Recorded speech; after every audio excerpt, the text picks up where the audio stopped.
están fallando, el modelo nuclear no se entiende, y en todas estas incógnitas es cuando llegamos a 1930 y Pauli se inventa el neutrino. ¿Por qué se inventa el neutrino? Para solucionar todos estos problemas, que de otra forma no se podían entender. ¿Qué es lo que dice Pauli? Pues mira, yo voy a suponer que esta que os estaba enseñando antes no es la reacción correcta para la desintegración beta, sino que se emite una partícula extra que nunca hemos observado, pero que tiene que estar ahí. Esa partícula extra, como sé que no la hemos observado, tiene que ser neutra de carga eléctrica y tener una masa muy pequeña, ¿vale? Y en aquel año Pauli dijo, pues esta partícula no tiene carga, la llamaré neutrón. No es el neutrón, ¿vale? Esta partícula será el neutrino, pero como el neutrón no se había descubierto, pues le puso ese nombre, no pasa nada. ¿Y por qué esta partícula soluciona los problemas? Pues fijaos, si pensáis en conservación de la energía, lo que dice que aquí haya una partícula extra es que la energía que habíamos calculado al principio se tiene que repartir entre el electrón y el neutrino. Entonces, según cuánta energía se lleve el neutrino, el valor de la energía que tiene el electrón variará de manera continua desde 0 hasta el valor máximo, que es exactamente la curva experimental que os he enseñado antes. Además, si ahora añades el neutrino que tiene spin 1 medio en el momento angular de la reacción, veis que ahora C1 menos 1 medio menos 1 medio sí queda 0. Así que conservación de momento angular también funciona en la desintegración beta. Y con esto arreglas esos dos problemas. Pero además Pauli dijo, pues mira, como el neutrino no tiene carga y tiene una masa que es despreciable, pues tú puedes añadir unos cuantos neutrinos en el núcleo y con eso ya arreglas el spin poniendo los que hagan falta y a correr. Entonces, claro, es una idea que efectivamente podría resolver todos los problemas de manera consistente, pero Pauli estaba proponiendo una partícula que él pensaba jamás en la vida se llegaría a observar. Y esto, pues hacer algo tan valiente es algo que no publicas en un paper. Él envió esta carta a una conferencia que iba a haber ese año, con el título, ¿cómo es en castellano? Damas y caballeros, no radiactivos, damas y caballeros. ¿Vale? Y en esa carta propuso su idea, pero dijo, bueno, es una idea que ya veis que es un poco loca, me gustaría explicarosla en la conferencia, pero es que yo aquí en Zúrich tengo un baile y claro, no puedo ir a la conferencia porque tengo que asistir al baile. ¿Vale? Así que se escondió un poco y efectivamente la gente no tomó la idea muy en serio todavía. ¿Vale? Esto era en 1930. Seguimos y en el año 32 se descubre el neutrón de verdad por Chadwick. ¿Vale? En principio podría uno pensar que ese neutrón fuera el neutrón de Pauli, pero la masa que se observa para el neutrón es muy parecida a la masa del protón. Y la partícula de Pauli tenía que tener una masa muy pequeña. Así que esta partícula no puede ser la partícula de Pauli y seguro que no es la manera de solucionar los problemas en la desintegración beta. Pero bueno, ya sabéis que gracias al neutrón pues se puede evolucionar, ¿no?, hasta el concepto nuclear que tenemos ahora, que es un núcleo con protones y neutrones, y sin electrones, neutrinos, ni ninguna cosa rara de por medio. ¿Vale? Pero los problemas de la radiactividad beta seguían ahí. ¿Vale? En este contexto, bueno, es lo que hay. La vida sigue, y el año siguiente, en 1933, Anderson hace un descubrimiento absolutamente inesperado, que es esta magnífica fotografía que hay aquí. ¿Qué es esa fotografía? Este es un dispositivo experimental que se llama cámara de niebla. Una cámara de niebla es, ¿no?, pues imaginaos una caja donde hay vapor de alcohol en suspensión en el aire, de forma que cuando una partícula viaja a través de él, el alcohol satura, se condensa y quedan burbujitas que te enseñan la traza de la partícula pasando a través de la cámara. ¿Vale? Esta cámara él la había sometido a un campo magnético, por eso veis que la trayectoria se curva y eso te dice que la partícula tiene carga, porque los campos eléctricos hacen trayectorias circulares para las partículas cargadas, y analizando pues el radio de curvatura, el valor del campo magnético, etcétera, Anderson pudo concluir que esta partícula tenía exactamente las mismas propiedades que el electrón, misma masa, todo igual, pero carga positiva. O sea que la única diferencia entre esta partícula y un electrón era la carga, y por eso veis que el paper lo tituló The Positive Electron. Lo que él estaba viendo ahí era la primera observación de la existencia de antimateria, ¿vale? Que te dice que para cada una de las partículas que hay en el modelo estándar sabemos que hay otra con exactamente las mismas propiedades, pero la carga de signo contrario. Y también veis perfectamente cómo de Positive Electron esto se degenera a positrón, que es el nombre de la partícula de la antipartícula del electrón. ¿Vale? Claro, esto era absolutamente inesperado, nadie se habría imaginado que existiera antimateria, pero una vez se ha hecho este descubrimiento, en el año 33, bueno, vale, antes de seguir, dato, en el IFIC tenemos una cámara de niebla que está en funcionamiento, se puede visitar, ¿vale? Si alguien tiene interés, que lo diga y podemos hacer una excursión. Pero ahí toda la radiación cósmica que ha mencionado Vanessa hace un momento, que forma parte de la radiactividad natural, conforme viajan a través de la cámara de niebla van dejando las trazas y se puede ver, y es súper chulo, ¿vale? Vale, entonces, en el 33 Anderson había descubierto antimateria y al año siguiente Fermi, otro gran genio, en el año 34, hace una teoría de la desintegración beta donde ahora sí junta todos los ingredientes.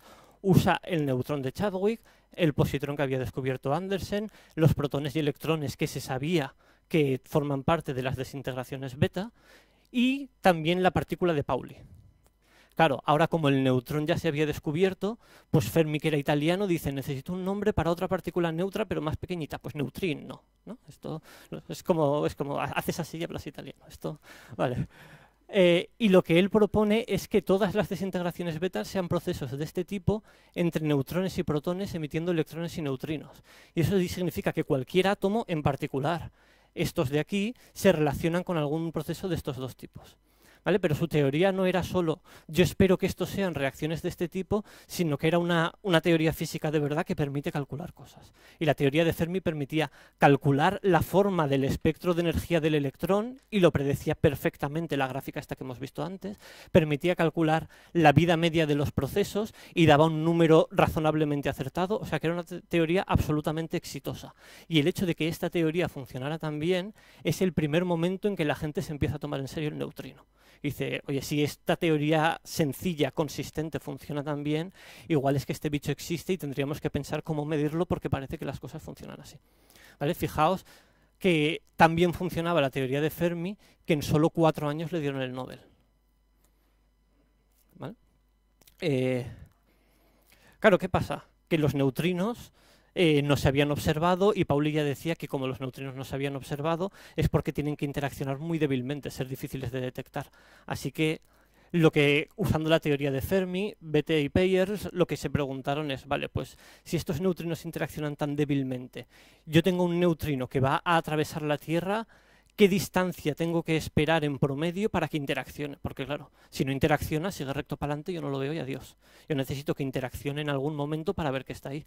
El problema es que encontraron un número que es que, claro, quiero decir, la distancia promedio que tienes que esperar que viaje un neutrino en la Tierra para que interaccione, pues es órdenes y órdenes de magnitud más grande que la Tierra. ¿Vale? Así que la conclusión de estos dos señores fue que es absolutamente imposible observar procesos de este tipo y no se va a ver el neutrino nunca. Bueno, aquí el cosmólogo eres tú, ¿vale? ¿Vale? Pero la Tierra son 10 a la 4 kilómetros, o sea que... ¿Vale? Claro, en la práctica es absolutamente imposible observar, se convirtió en menos de 20 años lo observamos, porque nosotros somos así cuando nos ponemos hacemos las cosas bien. ¿Vale? Y efectivamente en el año 56 Raynes y Cowan hicieron un experimento en el que observaron el neutrino por primera vez. ¿Vale? ¿Qué es lo que hicieron? Claro, como los neutrinos interaccionan tan poco, lo que dicen es, pues necesitamos un número gigantesco de neutrinos para que aunque la probabilidad de interacción sea baja, alguno se quede. Y lo que hicieron fue construir un detector, que es una piscina muy grande, y ponerlo al lado de un reactor nuclear. Porque en los reactores nucleares, como hay procesos de desintegración beta, se emiten cantidades gigantescas de neutrino. Pusieron su detector al lado de la central nuclear y con este flujo gigantesco consiguieron ver las interacciones de los neutrinos en el detector. ¿Vale? Cómo funciona el detector es interesante, pero si tardo tanto, Manel me pega. Así que lo dejamos en que... de Wanjium. Esta vez. Es que los neutrinos son muy majos. ¿Vale? Entonces, en el año 56 se detectó el neutrino por primera vez. Fijaros que a esta gente ya tardaron mucho más en darles el Nobel, 40 años, tanto que uno de los dos se había muerto y solo le dieron el Nobel al otro, porque los Nobel no se dan póstumos, pero es lo que hay. ¿Vale? Y entonces estamos en que en el año 56 la situación es que teníamos el electrón, el protón y el neutrón. El protón y el neutrón no los veréis aquí porque no son partículas fundamentales, ¿vale? Pero ya tenemos el electrón y también tenemos el neutrino. Lo que pasa es que en ese año, antes de que se descubriera el neutrino, había habido otro descubrimiento, que es el descubrimiento del muón. El muón, quiero decir, el muón es como un electrón gordo. Esto es así. Tiene exactamente las mismas propiedades que el electrón, pero más masa. Y es tan innecesario al nivel del conocimiento que se tenía de partículas que Rabi, cuando se hizo público el descubrimiento del muón, dijo, pero who ordered that? Bueno, yo me imagino que él tenía la voz grave porque así es más imponente, ¿no? Pero no sé qué voz tenía Rabi. ¿Vale? Porque realmente fue absolutamente inesperado el descubrimiento del muón. Y claro, si tú dices, tengo el electrón y el neutrino, pero hay un segundo electrón, pues es de esperar quizá que haya un segundo neutrino también, ¿no? E incluso antes de que el primer neutrino se descubriera en 1956, genios como Pontecorvo, que es este sí que es un genio con mayúsculas, pero mayúsculas todas, no solo la G, ¿vale? Ya se pusieron a pensar, vale, pues si hay muón y hay neutrinos, además de beta decay, que es el proceso que conocíamos con neutrinos, tiene que haber procesos análogos con muones en los que los neutrinos también estén involucrados. Y toda esta discusión sobre muones, electrones, neutrinos, etcétera, Puppy la sintetizó en su triángulo, el triángulo de Puppy, ¿vale? Donde se ve pues las reacciones que hay entre las partículas que hay en los vértices del triángulo. Y la gran pregunta es, si solo hay un neutrino, este de aquí y este de aquí son el mismo, pero si yo tengo el electrón y su neutrino y el muón y su neutrino, es de esperar que este neutrino de aquí y este neutrino de aquí sean neutrinos diferentes. Y fijaos que todas estas ideas de si hay solo un neutrino o dos son del año 47. Esto es antes de que se descubriera el primer neutrino. Pero claro, esta gente ya estaba absolutamente convencida de que el neutrino tenía que existir, por lo bien que funciona la radiactividad beta. Y entonces se pusieron a pensar en cómo saber si hay un único neutrino o dos.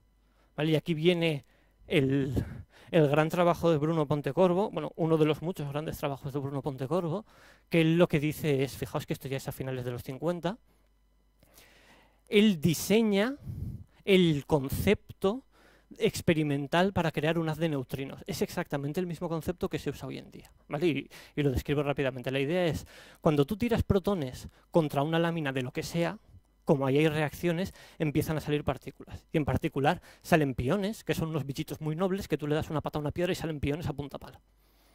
¿Vale? Entonces, tú tiras protones contra el blanco, aquí hay un montón de cosas, entre ellas piones, y con un campo magnético puedes curvar las partículas con la carga que te interesa para que solamente los piones que a ti te interesa escapen del muro ese que lo está matando todo.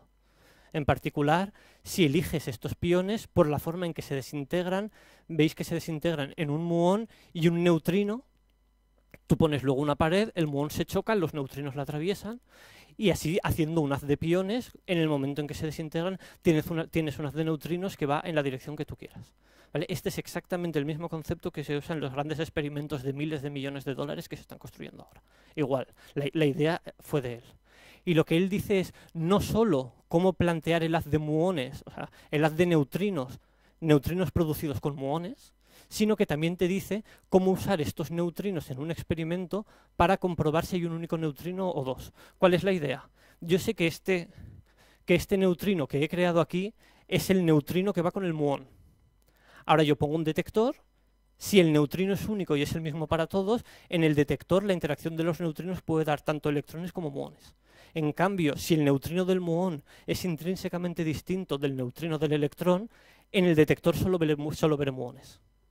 ¿Vale? De forma que el resultado de ese experimento, con el haz que él mismo te había dicho cómo hacer, te dice si hay un único neutrino o dos. Claro, yo opino que este trabajo es digno de Nobel, pero cuando tú eres un comunista convencido y después de la guerra te vas a la Unión Soviética, pues renuncias a cosas como te den el Nobel, ¿no? Pero vives en la URSS, que mola más. ¿Vale? Claro, a él evidentemente no le dieron el Nobel, él estaba feliz en Moscú, pero a la gente que usó su idea en Estados Unidos, construyó el detector, hizo el experimento, sí. ¿Qué es lo que vieron? Pues lo que vieron es que en el experimento aparecieron 29 muones y 0 electrones. ¿Vale? O sea que esta es la señal clara de que no hay un único tipo de neutrino que interaccione con muones y electrones a la vez, sino que son distintos. Y el neutrino que se estaba produciendo en el haz de piones era el neutrino muónico y no el neutrino electrónico. Este Nobel, eso es lo que celebra, ¿no? El descubrimiento experimental de que hay dos tipos de neutrinos, que es un descubrimiento tan importante que está en la lápida del señor Pontecorvo. Por supuesto, la tumba de Pontecorvo está en Dubna, porque URSS, vale. Entonces, así llegamos al año 62, que cuando se hizo este descubrimiento, y tenemos electrón y neutrino y muón y neutrino. Y esto es lo que en la jerga llamamos dos familias, ¿no? Porque tenemos dos partículas con unas ciertas propiedades y una copia más pesada de las mismas dos partículas, pero que hacen lo mismo. Entonces se dice que estas son la primera familia y esto la segunda familia. ¿Vale? Y en principio parece que todo se entiende, tengo el electrón, el muón, sus neutrinos, y en el año 75 se descubre una tercera copia todavía más gorda del electrón. Así que evidentemente lo que uno espera es, vale, si yo tengo tres de estos, pues un tercer neutrino tiene que haber en algún sitio. ¿Cuál es el problema ahora? Verlo, porque como todas estas partículas son más pesadas, son más difíciles de observar en el laboratorio, más difíciles de producir y el experimento cuesta más. ¿Vale? Por eso, aunque fijaos que el tau se descubrió en 1975, el neutrino del tau no se vio experimentalmente hasta el año 2001, por la colaboración Donut en Fermilab, Chicago. ¿Vale? Sí, se llaman Donut. Se supone que es Direct Observation of Nu Tau, pero en realidad es la excusa para hacer estas cosas en tu página web. O para coger los resultados del experimento y decir que son nutritional facts. Pero bueno, no pasa nada. El caso es, si miráis aquí, esto sí que es importante, Tau Neutrinos Observed 5. Este experimento fue el primero en ver la existencia del tercer neutrino utilizando, ¿vale? Es más raro porque son partículas más pesadas, porque el tau es más complejo, pero la idea es la misma. Haces una haz de neutrinos tauónicos y luego con ese haz te vas al experimento para ver si lo que produces son tau u otra cosa. ¿Vale? La idea es exactamente la misma de Pontecorvo y del experimento anterior, pero técnicamente un poco más complejo. ¿Vale? Y así es como en el año 2002 se encontró el tercer neutrino.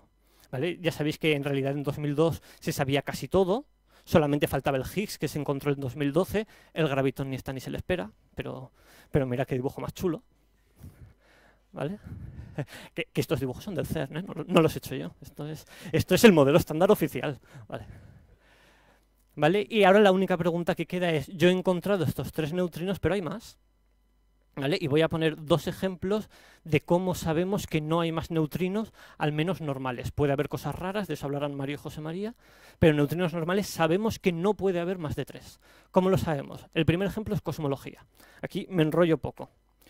La idea aquí es, en el Big Bang, en las reacciones originales, es cuando se producen los elementos químicos.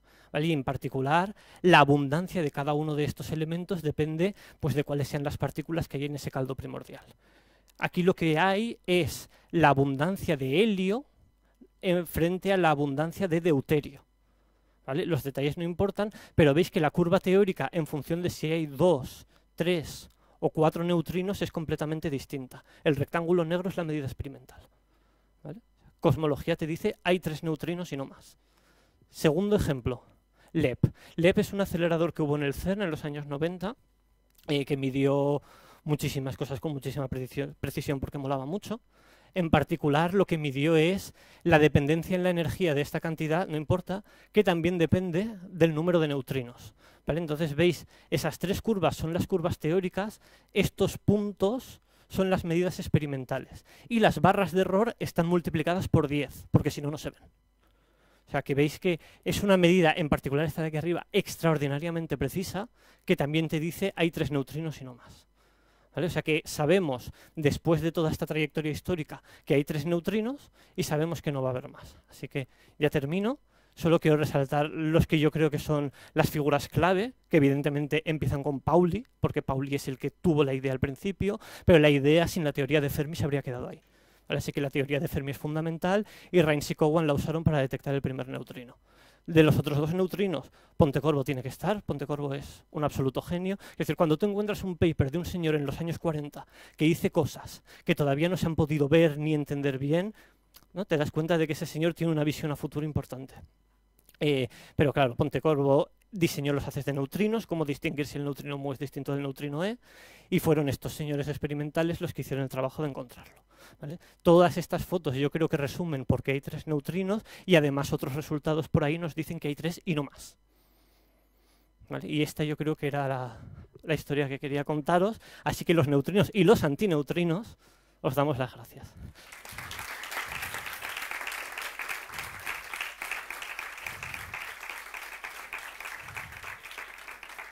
Molt bé.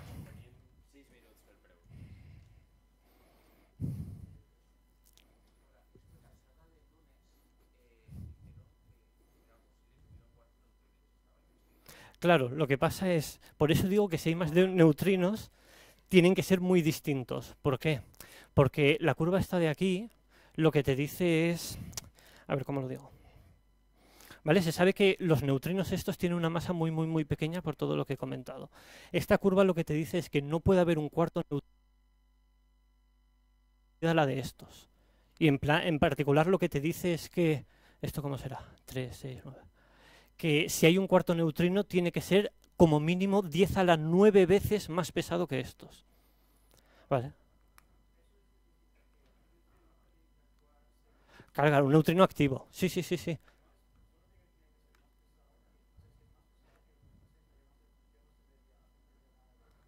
Claro, claro. Claro, aparte de que si es más pesado aquí no lo ves, luego hay otros neutrinos que no interaccionan débilmente, que son los neutrinos estériles. Pero de nuevo, un neutrino que no interacciona como estos no es un neutrino como estos, ¿no? Por eso yo digo que neutrinos como estos no puede haber más. Si hay más, pues tienen que ser profundamente distintos, o mucho más pesados o con interacciones distintas.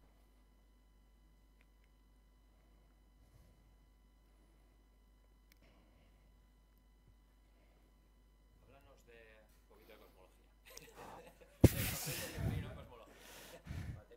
Yo no sé de eso, Manel, pero pues para tú. Pero sí que puedes.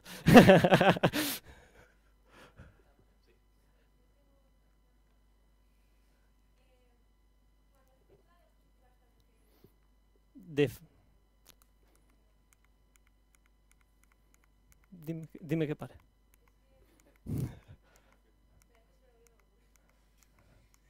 Dices la de teoría cuántica.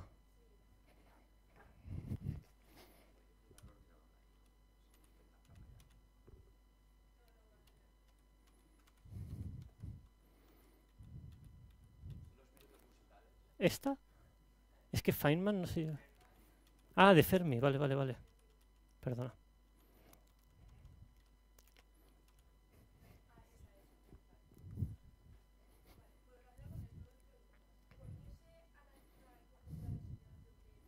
Porque la desintegración beta es la que no se entiende por la forma del espectro este de aquí.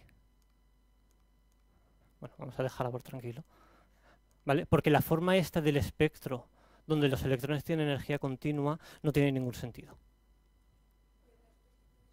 En los otros no hay problema porque en los otros, como en los otros sí que se entiende la energía de las partículas emitidas. Vamos a decir. ¿Vale? Es solamente la desintegración beta la que no se entiende. ¿Mm?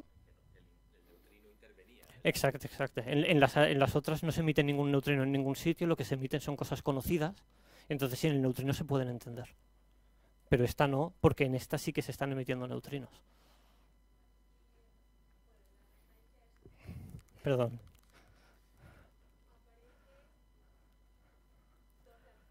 Sí, claro, la idea es, en la reacción se tiene que conservar la carga eléctrica. Así que si tú tienes un neutrón que se desintegra en un protón, como este tiene carga 0 y este tiene carga 1, aquí tiene que haber un electrón que tiene carga menos 1, porque 1 menos 1 es 0. Y así la carga eléctrica en la reacción es consistente. ¿Vale? En cambio, en la de abajo, inicialmente tienes carga 1. Este se desintegra en un neutrón, así que aquí tiene que haber un positrón, no un electrón, para que la carga sea consistente. ¿Vale? Luego, por otros detalles técnicos, eso implica que si aquí hay un electrón, tiene que haber un antineutrino, si aquí hay un positrón, aquí tiene que haber un neutrino.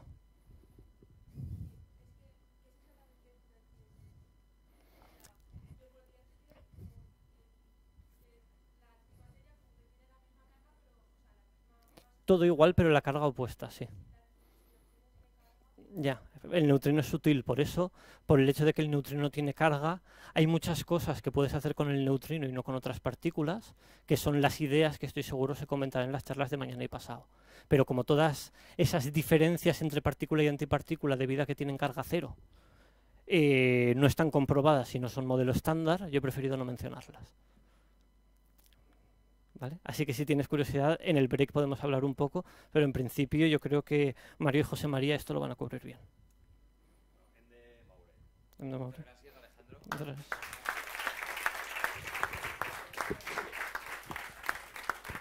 Com sabeu, la ciència la fan persones i les persones viuen en una societat. La ciència té